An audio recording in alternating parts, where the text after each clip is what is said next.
కొందరు శృంగార దేవత అన్నారు, ఇంకొందరు సాఫ్ట్ పోర్న్ స్టార్ అన్నారు, మరికొందరు ఆమె లేకపోతే సినిమాలే చూడమన్నారు. మొత్తానికి అందరూ ఆమెలో తలుకు బెలుకులు చూశారు, కవ్వింపులు చూశారు. కానీ కవ్వింపుల వెనుక ఎవరికీ కనిపించని కన్నీళ్లున్నాయి. ఆ వగలమారి పాత్రల వెనుక వంచబడ్డ అమాయకురాలుంది. సినిమాల్లో రకరకాలుగా నటించింది, కానీ జీవితంలో నటించలేకపోయింది. కష్టాలని ఎదిరించలేకపోయింది. మరణంతో ముగింపు రాసేసుకుంది. మరి ఆమె మరెవరో కాదు, సిల్కీ స్మిత. చెప్పాలంటే ఈ పేరు తెలియని వారు 80s 90s లో ఎవ్వరూ ఉండరని చెప్పాలి. అప్పుడే కాదు, ఇప్పటికీ కూడా ఈ పేరు చాలా ఫేమస్ అని చెప్పాలి. ఎందుకంటే ఆ మధ్య నాని నటించిన దసరా సినిమాలో కూడా సిల్క్ బార్ అంటూ సిల్కీ స్మితను హైలైట్ చేశారు. దీంతో ఎవరు ఈమె అని ఆరా తీశారు నేటి యువత. అలా సిల్కీ స్మిత గురించి చాలా విషయాలు తెలుసుకున్నారు. అప్పట్లో సిల్కీ స్మిత సినీ ఇండస్ట్రీని ఒక రేంజ్ లో ఊపి కుర్రాళ్ళ చూపులు తిప్పుకోకుండా చేసింది. పైగా స్మిత ఇప్పుడున్న యంగ్ జనరేషన్ ఫాదర్స్ అందరితోనూ విజిల్స్ వేయించింది అని చెప్పొచ్చు. ఇక స్టార్ హీరోలు సైతం తమ సినిమాల్లో సిల్కీ స్మిత తప్పకుండా ఉండాలని పట్టుబట్టేవారట.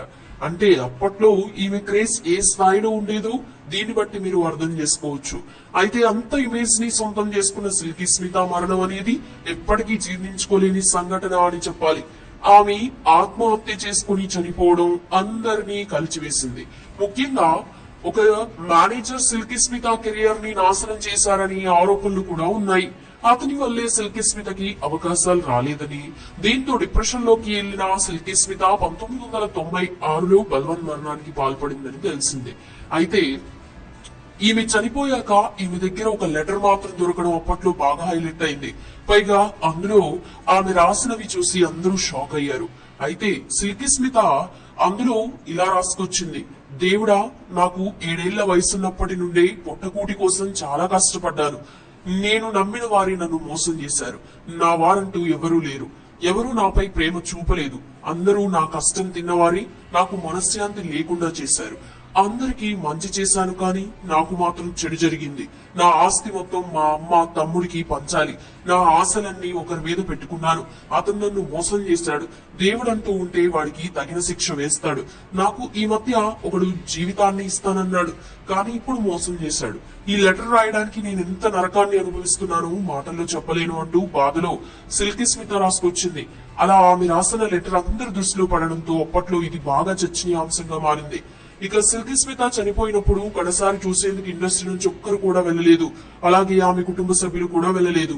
ఒక అనాథ శవంలా ఆమె అంత్యక్రియలు జరిపించారు. అయితే ఇదంతా ఇలా ఉంటే మెగాస్టార్ చిరంజీవి సిల్కీ స్మితని అందరి ముందు కొట్టడానికి గల కారణాలేంటి?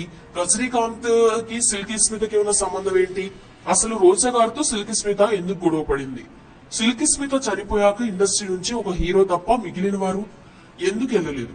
డర్టీ పిక్చర్ లో చూపించిన దాంట్లో ఎంతవరకు నిజం ఉంది అని లేని నిజాలు మనం ఇప్పుడు ఈ వీడియోలో తెలుసుకోబోతున్నాం. ఇక వీడియోలోకి వెళ్లే ముందు మీరు ఇంకా ఛానల్ ని సబ్స్క్రైబ్ చేయకపోతే వెంటనే సబ్స్క్రైబ్ చేసుకోండి ఫ్రెండ్స్. అలాగే వీడియోని చివరి వరకు చూడండి, చాలా ఇంట్రెస్టింగ్ గా ఉంటుంది. వీడియోని లైక్ కూడా చేయండి. మీరు లైక్ చేయడం వల్ల నాకు ఎంతో సపోర్టివ్ గా ఉంటుంది. ఫ్రెండ్స్, ఎవరిని మన జీవితంలో ఉండమని బలవంత పెట్టకూడదు. ఇష్టం ఉన్న వాళ్ళు ఎన్ని సమస్యలున్నా ఎదురించి తోడుగా నిలిస్తే, ఇష్టం లేని వారు మాత్రం కారణాలు వెతికి మరీ దూరం అయిపోతారు. అయితే ఇప్పుడు స్మిత విషయంలో కూడా ఇదే జరిగింది. సిల్కీ స్మిత అలియాస్ విజయలక్ష్మి. ఈమె 1920 డిసెంబర్ 2న ఆంధ్రప్రదేశ్ లోని ఏలూరులో పేద కుటుంబంలో జన్మించింది. తండ్రి రాములు, తల్లి సరసమ్మ. ఈమెకి నాగవర ప్రసాద్ అనే తమ్ముడు కూడా ఉన్నాడు. చిన్నప్పటి నుండి తినడానికి తిండి లేనంత ఆర్థిక సమస్యలు ఉండడంతో స్మిత చదువుకోలేకపోయింది. కానీ తనకి 13 ఏళ్ల వయసున్నప్పటి నుండి మేకప్ వేసుకోవడం అలవాటు. అంతేకాకుండా స్టైలిష్ గా బట్టలు వేసుకుని ఊర్లో ఉండే అబ్బాయిలతో కలిసి సినిమా చూసేందుకు వెళ్తూ ఉండేది. ఇలా వదిలితే పరువు పోతుందని ఈమె అమ్మా నాన్న డబ్బు కోసం ఒక ముసలోడితో స్మిత పెళ్లి జరిపించారు. ఇక అత్తారింటికి వెళ్లిన స్మితకి భర్తతో పాటు తన మరుదులు కూడా లైంగికంగా టార్చర్ పెట్టేవాళ్ళు. ఇక వాళ్ళని వ్యతిరేకిస్తే ఈమెను కొట్టి ఒక రూమ్ లో బంధించేవాళ్ళు. దీంతో ఆ టార్చర్ తట్టుకోలేక ఇంటికి వెళ్ళిపోదాం అనుకుంటే తల్లిదండ్రులు కూడా కనీసం ఈమెను ఇంట్లోకి రానిచ్చేవారు కాదు. దీంతో చేసేదేం లేక ఈమె మద్రాసు వెళ్లి సినిమాల్లో నటించి పెద్ద యాక్ట్రెస్ అయ్యి తను ఏంటో అందరికీ చూపించాలనుకుంది. అలా ఒక రాత్రిపూట దొంగతనంగా మద్రాసు వెళ్లి ట్రైన్ ఎక్కేసింది. ఇక మద్రాసులో దిగిన తర్వాత కోడంబాకంలో ఒక చిన్న రూమ్ ని అద్దెకి తీసుకొని ఛాన్సుల కోసం ట్రై చేయడం మొదలు పెట్టింది. కానీ సిల్కీ స్మిత చూడటానికి నల్లగా సన్నగా అంత అట్రాక్టివ్ గా లేకపోవడంతో ఈమెకి జూనియర్ ఆర్టిస్ట్ గా కూడా ఛాన్స్ ఇచ్చేవారు కాదు. దీంతో తినడానికి తిండి లేక, రూమ్ రెంట్స్ కట్టడానికి డబ్బులు లేకపోవడంతో ఒక హోటల్లో ప్లేట్లు కడిగే పనిలో సిల్కీ స్మిత చేరింది. ఇక వాళ్ళు ఇచ్చే డబ్బులు సరిపోకపోవడంతో తప్పనిసరిగా రాత్రులు వ్యభిచారం చేయడం కూడా మొదలుపెట్టింది. ఆ వ్యాపారం చేస్తున్నప్పుడే కొంతమంది సినిమా వాళ్ళతో సిల్కీ స్మితకి పరిచయం ఏర్పడింది. అలా వారి సహాయంతోనే అప్పట్లో టాప్ హీరోయిన్ అపర్ణ అనే హీరోయిన్ దగ్గర టచ్ అప్ గర్ల్ గా స్మిత జాయిన్ అయింది. అంటే డైరెక్ట్ గా ఛాన్స్ అడిగితే ఎవరు ఇవ్వట్లేదు కాబట్టి హీరోయిన్ కి అసిస్టెంట్ గా ఉంటే మంచి కాంటాక్ట్స్ పెరిగి ఈజీగా ఛాన్సులు వస్తాయని సిల్కీ స్మిత అనుకుంది. ఇక తాను అనుకున్నట్లు సినిమాల్లో కాంటాక్ట్స్ పెరిగాయి. కానీ వాళ్ళు ఈమెను లైంగికంగా వాడుకుని వదిలేసేవాళ్ళు. అంటే పొద్దంతా హీరోయిన్ కి టచ్ అప్ గర్ల్ గా పనిచేస్తే నైట్ అయ్యేసరికి ఆ మూవీలో పనిచేసే అసిస్టెంట్ డైరెక్టర్స్, మేనేజర్స్, అసిస్టెంట్ కెమెరామెన్లు ఈమెకి ఈ మూవీలో ఛాన్స్ ఇప్పిస్తామని అబద్ధం చెప్పి వాడుకునే వాళ్ళు తప్ప ఈమెకి ఛాన్స్ ఇచ్చేవారు కాదు. ఇలా ఉన్నప్పుడు ఒక సినిమా షూటింగ్ కి Silky Smitha touch up girl గా వెళ్ళింది. అక్కడ డైరెక్టర్, ప్రొడ్యూసర్, యాక్టర్ అయిన వినోద్ చక్రవర్తి ఒక క్యారెక్టర్ ఆర్టిస్ట్ తో గొడవ పడడంతో ఆమె క్యారెక్టర్ చేయకుండా వెళ్ళిపోయింది. ఇక ఎక్స్పోజింగ్ క్యారెక్టర్ చేయడానికి వెతుకుతూ ఉండగా అక్కడ అసిస్టెంట్ గా ఉన్న సిల్కీ స్మితను చూసి సిల్క్ అనే క్యారెక్టర్ కి ఈమెని సెలెక్ట్ చేయడం జరిగింది. అలా ఆ మూవీ పేరే వండి చక్రం. సినిమా ఇండస్ట్రీ మొత్తం అప్పట్లో మద్రాసులోనే ఉండడంతో ఆర్టిస్టులకి తెలుగు, తమిళ్, మలయాళం, కన్నడ భాషల్లో నటించడానికి ఈజీగా ఉండేది. అలా వండి చక్రం 1979లో రిలీజ్ అయ్యి హిట్ అయింది. ఇక ఆ మూవీలో సిల్క్ పాత్రకి విజయలక్ష్మికి మంచి పేరు రావడంతో వినోద్ చక్రవర్తి విజయలక్ష్మిగా ఉన్న ఈమె పేరును సిల్కీ స్మితగా మార్చడం జరిగింది. ఇక ఆ మూవీలో ఈమె చేసిన ఎక్స్పోజింగ్ కి మలయాళ మూవీస్ నుండి ఆఫర్స్ వెతుక్కుంటూ వచ్చాయి. అలా పుష్యరాగం, ఓట్ల పెట్టవర్, రజనీ గంధి, ఐవర్ అంగడి అని బ్యాక్ టు బ్యాక్ 9 సినిమాల్లో ఎక్స్పోజింగ్ క్యారెక్టర్స్ ని చేసింది. అలా అడపదడప క్యారెక్టర్స్ చేస్తూ ఉండగా ఎప్పుడైతే రజనీకాంత్ తో తనికట్టు రాజా అనే మూవీలో ఐటమ్ సాంగ్ చేసిందో అప్పటి నుండి వీరిద్దరికి మంచి స్నేహం పెరిగి ఆ స్నేహం కాస్త సాన్నిహిత్యంగా మారడంతో Silky Smitha back to back movies Rajinikanth చేయడం మొదలుపెట్టింది. అలా రంగా, మాండ్రుముగం, అడుత వారిసు, తండ మగన్, తాయి వీడు అనే మూవీస్ చేస్తూ హిందీలో కూడా జీత్ హమారీ అనే మూవీలో సిల్కీ స్మిత్ అని రజనీకాంత్ గారు ఇంట్రడ్యూస్ చేయడం విశేషం. దీంతో సిల్కీ స్మిత్ కి తమిళ ఇండస్ట్రీలో మంచి క్రేజ్ పెరిగింది. అలా 1981లో సీతాకోక చిలుక మూవీ ద్వారా తెలుగులో కూడా రంగప్రవేశం చేసింది. కానీ ఆ మూవీలో అనుకున్నంత పేరు రాలేదని చెప్పొచ్చు.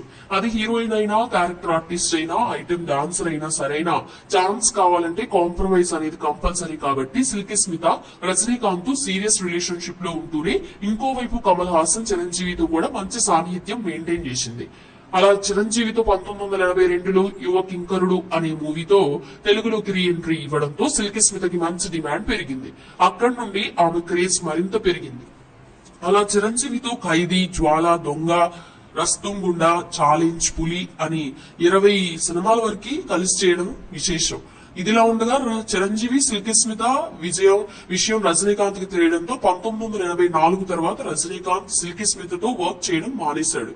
కానీ సినిమాల్లో ఎదగాలంటే రజనీకాంత్ సపోర్ట్ ఉంటేనే సాధ్యమని గ్రహించిన సిల్కీ స్మిత డైరెక్ట్ గా రజనీకాంత్ వైఫ్ దగ్గరికి వెళ్లి వారిద్దరి మధ్య జరిగిన సంబంధం గురించి చెప్పింది. అందుకు రజనీకాంత్ భార్య లత ఈమె చెప్పే వాటిని పట్టించుకోలేకపోయేసరికి ఇండస్ట్రీలో ఉండే కొంతమందికి రజనీకాంత్ లో ఉన్న రిలేషన్ గురించి చెప్పడం జరిగింది. అలా ఈ విషయం అప్పట్లో మీడియాలో హల్చల్ అయ్యింది. దీంతో సిల్కీ స్మితకి మంచి పబ్లిసిటీ వచ్చి ఈమెకి తమిళంలో మెయిన్ హీరోయిన్ గా ఛాన్సులు రావడం మొదలయ్యాయి. అలా తమిళంలో ప్రభు హీరోగా, సిల్కీ స్మిత హీరోయిన్ గా, సురా కోటే, సింగార్ కుట్టి, భానుచందర్ హీరోగా సిల్క్ సిల్క్ సిల్క్ సిల్క్ అని ఒక్కరికో అని మూవీస్ చేయడం జరిగింది. కానీ ఆ మూవీ రిలీజ్ అయ్యి ఫ్లాప్ అవడంతో ఈమెకి హీరోయిన్ గా ఛాన్సులు తగ్గాయని చెప్పొచ్చు. అలా తమిళంలో కమల్ హాసన్ తో, తెలుగులో చిరంజీవితో, కన్నడలో రవిచంద్రన్ సపోర్ట్ తో ఈమెకి వరుసగా ఐటమ్ డాన్సర్ గా వ్యాంప్ క్యారెక్టర్ లో అవకాశాలు రావడంతో అలా చేస్తూ ఒక మూవీకి గాను ₹1,00,000 తీసుకునే రేంజ్ కి వెళ్ళింది సిల్కీ స్మిత. అయితే అప్పట్లో నార్మల్ హీరోయిన్ కి 10,000 నుంచి 20,000 రూపాయలు ఇస్తే స్టార్ హీరోయిన్స్ కి 25,000 నుంచి 70,000 రూపాయల వరకు ఇచ్చేవాళ్ళు. కానీ ఒక్క ఐటమ్ డాన్సర్ కి ₹1,00,000 ఇవ్వడం అంటే అప్పట్లో మామూలు విషయం కాదు, రికార్డ్ అని చెప్పొచ్చు. ఈ సినిమా ఇండస్ట్రీలో ఎదగాలంటే ఇందులో హీరో కానీ, డైరెక్టర్ కానీ, ప్రొడ్యూసర్ కానీ ఎవరైనా ఒకరి సపోర్ట్ బ్యాక్గ్రౌండ్ తో తప్పకుండా ఉండాలన్నమాట. కానీ సిల్కీ స్మితకి మంచి చెడు చెప్పేవారు లేకపోవడంతో పాటు లోక జ్ఞానం కూడా అంతంత మాత్రమే ఉండడంతో ఎవరొచ్చి ఈమెను పొగిడితే వాళ్ళతో క్లోజ్ గా ఉండేది. వాళ్ళు స్టార్ హీరోలైనా సరే లేక జూనియర్ ఆర్టిస్ట్ అయినా సరే వారితో క్లోజ్ గా ఉండేది. అంతేకాకుండా అప్పట్లో ఈమె పాపులారిటీ చూసి మలయాళంలో ఒక బి గ్రేడ్ మూవీస్ లో చేస్తే 2 నుండి 3 లక్షల రూపాయలు ఇచ్చేవాళ్ళు. అలా మూవీ గ్రేడ్ ని కూడా తెలుసుకోకుండా ఏదైనా సినిమానే కదా అని ఎక్స్పోజింగ్ క్యారెక్టర్ చేయడం మొదలు పెట్టింది. ఎప్పుడైతే సిల్కీ స్మిత మీద బి గ్రేడ్ హీరోయిన్ గా ముద్రపడిందో కమర్షియల్ మూవీస్ లో ఈమెను తీసుకోవడం తగ్గించారు. అయినా సిల్కీ స్మిత ఇదంతా పట్టించుకోకుండా బి గ్రేడ్ సినిమాలు చేసి బాగా డబ్బులు సంపాదించి ఒక ఫ్లాట్ ని, కార్ ని, బ్యాంక్ బ్యాలెన్స్ ని పెట్టుకుంది. మలయాళం మూవీస్ లో యాక్ట్ చేస్తున్నప్పుడే వ్యభిచారం కూడా చేసేదని, డబ్బు ఉంటే వ్యక్తులతో ఈమెకి మంచి కాంటాక్ట్స్ ఉండేవని అప్పట్లో మాలీవుడ్ మీడియా అయితే కోడై కూసింది. అంతేకాకుండా సిల్కీ స్మిత అర్జున్ సర్జాతో, భానుచందర్ తో, ప్రభుతో కూడా ఫ్రెండ్స్ విత్ బెనిఫిట్స్ తో ఉండేదని చెప్పొచ్చు. ఇక సిల్కీ స్మిత 200 సినిమాల్లో డాన్సర్ గా, హీరోయిన్ గా, విలన్ గా చేసిన ఈమెను అందరూ వేష్యలాగానే చూసేవారే తప్ప ఒక నటిగా ఈమెకి ఇవ్వాల్సిన మర్యాద ఇచ్చేవారు కాదు. ఇక ఈ విషయంపై సిల్కీ స్మిత చాలా కృంగిపోయింది. దీంతో స్మిత మొత్తం మందికి బానిసై ఆ మత్తులో ఏం చేస్తుందో తెలియని సిచ్యువేషన్ కి వెళ్లిపోయింది. అలా ఆ సమయంలోనే తమిళంలో రాజా ముదురై అనే మూవీలో సిల్కీ స్మిత చేసేటప్పుడు అందులో హీరోయిన్ గా రోజా, డైరెక్టర్ గా సెల్వమణి చేశారు. ఇక అప్పటికే రోజా గారు సెల్వమణి ప్రేమలో ఉన్నారు. ఈ విషయం తెలియని సిల్కీ స్మిత షూటింగ్ సెట్ లో డైరెక్టర్ సెల్వమణితో క్లోజ్ గా ఉండేది. ఇదంతా గమనించిన రోజా కోపంతో స్మితను కొట్టి వార్నింగ్ ఇవ్వడంతో లొకేషన్ లోనే వీరిద్దరి మధ్య గొడవ జరగడంతో ఆ మూవీ హీరో అయిన నెపోలియన్ వచ్చి వీరిద్దరిని ఆపడం జరిగిందని తెలిసింది. ఇక ఇదిలా ఉన్నప్పుడే చిరంజీవి గారితో ఉన్న సాన్నిధ్యంతోనే సిల్కీ స్మిత సెట్ లో ఎవరికి రెస్పెక్ట్ ఇచ్చేది కాదు.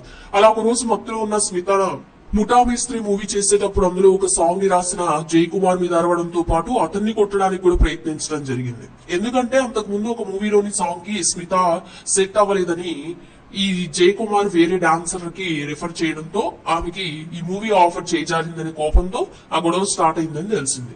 దీంతో కోపంలో ఉన్న సిల్కీ స్మిత దగ్గరికి కొరియోగ్రాఫర్ వచ్చి ఆ సాంగ్ లోని సీన్ ను ఎక్స్ప్లెయిన్ చేస్తూ చిరంజీవి గారు మిమ్మల్ని కొట్టి సిచ్యువేషన్ ని అని స్మితకి ఎక్స్ప్లెయిన్ చేస్తూ ఉండగా అప్పటికే కోపంలో ఉన్న సిల్కీ స్మిత చిరంజీవి నన్ను కొడతాడా అంత మునగాడా అని అరిచి కోల పెట్టడంతో అక్కడికి వచ్చిన చిరంజీవి గారు సిల్కీ స్మిత బిహేవియర్ ని తట్టుకోలేక అందరి ముందు లాగి పెట్టి కొట్టడం జరిగింది. ఇక అవమానాన్ని తట్టుకోలేక సిల్కీ స్మిత అక్కడి నుంచి వెళ్ళిపోయింది. అలా 3 రోజులు నాన్ స్టాప్ గా తాగుతూ సిల్కీ స్మిత రూమ్ లోనే ఉందని లిరిసిస్ట్ జై కుమార్ ఒక ఇంటర్వ్యూలో కూడా తెలిపాడు. ఇక కమల్ హాసన్ సినిమాల్లోనూ తను చేయాల్సిన సాంగ్ ని వేరే డాన్సర్ ని పెట్టి చేపించడంతో కోపానికి గురైన సిల్కీ స్మిత ఆ షూటింగ్ సెట్ కి వెళ్లి కమల్ హాసన్ తో గొడవ చేసి గోలగోల చేయడంతో అప్పటి నుండి ఈమెకి ఐటమ్ డాన్సర్ గా ఎవరు ఇండస్ట్రీలో ఛాన్స్ ఇవ్వడానికి ముందుకు రాలేదని చెప్పొచ్చు. ఇక ఆ సమయంలో సినిమా మేనేజర్ అని చెప్పి ఒక వ్యక్తి సిల్కీ స్మిత దగ్గర అయ్యాడు. అలా సిల్కీ స్మిత బాధలో ఉండగా ఓదారుస్తూ స్మితని మందుకి బానిస చేసి తనతో 5 ఏళ్ల పాటు రిలేషన్ మెయింటైన్ చేశారు. ఇక అప్పటికే అతనికి పెళ్లి 3 పిల్లలున్నా కూడా స్మిత అతన్ని పెళ్లి చేసుకోవాలనుకుంది. ఇదిలా ఉండగా సినిమాల్లో ఛాన్స్ రాకపోవడంతో స్మిత కోపంతో తనకి ఆ స్టార్ హీరోస్ వల్లే ఛాన్స్ రావట్లేదని మీడియాలో తనతో సంబంధం పెట్టుకున్న హీరోల గురించి చెప్పడం స్టార్ట్ చేసింది. కానీ మీడియా ఇమీడియట్ గా పబ్లిష్ చేయకుండా ఆ న్యూస్ ని అడ్డు పెట్టుకుని ఆ స్టార్ హీరోలతో పేరాలాడి ఒక అమౌంట్ ని తీసుకుని న్యూస్ ని అక్కడికక్కడే ఫుల్ స్టాప్ పెట్టేశారు. ఇక రోజు రోజుకి సిల్కీ స్మిత ఇండస్ట్రీలోకి అందరితో గొడవలు పెట్టుకోవడంతో ఈమెకి పూర్తిగా ఛాన్స్ రావడం ఆగిపోయాయి. దీంతో మద్యానికి మత్తుకి బానిసైన సిల్కీ స్మితను చూసి ఆ సమయం కోసమే వెయిట్ చేస్తున్న మేనేజర్ ఈమె దగ్గర ఉన్న ఆస్తి పేపర్స్ మీద సంతకం చేసుకుని ఇంట్లో ఉన్న డబ్బు, నగలు తీసుకుని రాత్రికి రాత్రే పారిపోయాడు. ఇక ఈమె కష్టపడి సంపాదించిన డబ్బు పోయేసరికి తట్టుకోలేకపోయింది. ఫైనల్ గా ఈమె ఉన్న 3 BHK ఫ్లాట్ మాత్రమే మిగిలింది. అందరూ చెప్పేలాగా ఈమె ప్రొడ్యూస్ చేసి డబ్బులు పోగొట్టుకోలేదు. ఈమె నమ్మిన వాళ్ళని మోసం చేయడంతో అన్ని పోగొట్టుకుందని చెప్పొచ్చు. అయితే ఈమె ఆస్తి 50 నుంచి 60 లక్షల రూపాయల వరకు ఉండగా ఆమె మేనేజర్ 25 లక్షల రూపాయల వరకు కొట్టేసినా ఈమె దగ్గర 30 నుండి 40 లక్షల రూపాయలు విలువ చేసే ఫ్లాట్ మాత్రమే ఉంది. ఇక డర్టీ పిక్చర్ సినిమాలో చూపించేలాగా పెద్ద ఇల్లు, లగ్జరీ కార్లు లాంటివి ఈమెకి లేవనే చెప్పొచ్చు. ఇక 1995 తర్వాత ఛాన్స్ లేక, తోడు లేక తను అనుకున్న వాళ్ళని మోసం చేయడంతో సహించలేక సిల్కీ స్మిత 1996 సెప్టెంబర్ 23న ఒక లెటర్ లో తన దగ్గర మిగిలిన ప్రాపర్టీ తన అమ్మ, తమ్ముడికి చెందాలని రాసి బలవన్మరణానికి పాల్పడింది. అయితే ఎన్నో లక్షల మంది అభిమానుల్ని సొంతం చేసుకున్న సిల్కీ స్మిత చనిపోతే ఇండస్ట్రీ నుంచి ఒక్క స్టార్ కూడా రాలేదు. కానీ కన్నడ హీరో అర్జున్ సర్జా మాత్రమే సిల్కీ స్మిత అంతిమ సంస్కారాలకి హాజరయ్యారు. ఇక అక్కడికి వచ్చిన మీడియా, సినిమా ఇండస్ట్రీలో నుండి ఎవ్వరూ ఎందుకు రాలేదని ప్రశ్నించగా అందుకు అర్జున్ సర్జా స్పందిస్తూ, సిల్కీ స్మితతో నేను ఒక సినిమాలో నటించేటప్పుడు నేను చనిపోతే కనీసం నువ్వైనా వస్తావా అంటూ స్మిత ప్రశ్నించింది అని చెప్తూ ఎమోషనల్ అయ్యారు. ఇక సిల్కీ స్మిత వారితో చేసింది తప్పే అయినా తమ జీవితంలో కొన్నాళ్లు ప్రయాణించిన సిల్కీ స్మిత అంత్యక్రియలకు రాకపోవడం బాధాకరమని చెప్పొచ్చు. చూసారుగా ఫ్రెండ్స్, మరి సిల్కీ స్మిత క్యారెక్టర్ గురించి మీరేమని అనుకుంటున్నారు? కింద కామెంట్ సెక్షన్ లో కామెంట్ చేయండి. అలాగే వీడియో నచ్చితే లైక్ చేయండి, షేర్ చేయండి, ఛానల్ ని సబ్స్క్రైబ్ చేసుకోవడం మర్చిపోవద్దు. మరో ఇంట్రెస్టింగ్ వీడియోతో నెక్స్ట్ మీ ముందు ఉంటాను. Thanks for watching this video.